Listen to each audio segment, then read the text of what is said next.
get phone calls from new prospective clients and they say something like, my software has to be made to work in Japanese, I have a Japanese customer, and I need to recognize revenue this year, so it has to be ready by December. So, or pick your month. But the next question is really, well, what's next? What's involved?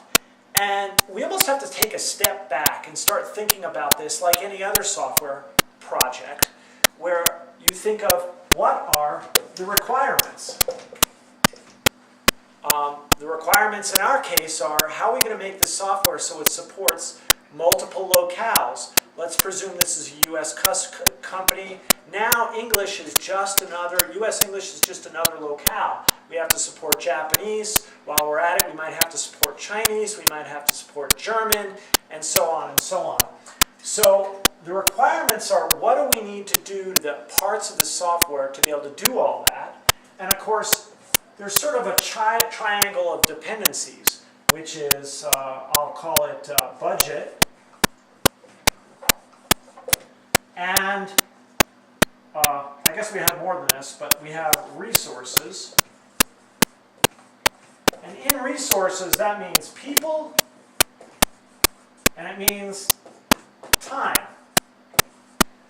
And you really have to think of your project in terms, this is a business this is a business enterprise to get the software ready for these customers. What do I have to do? What's specific about my application that I have to make work in all these languages under locale? How do I want the software to behave? What character encoding do I have to do? It's we might need to go Unicode.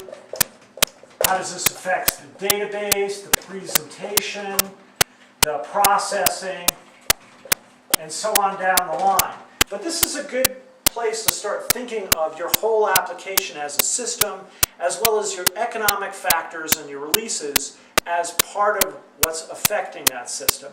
And for there, we have a very specific approach to how we go through the code, how we identify the issues. We're going to talk about that in some more videos. And in the meantime, I do suggest you visit lingoport.com. There's a lot of white papers and articles about just these subjects that give you all kinds of detail.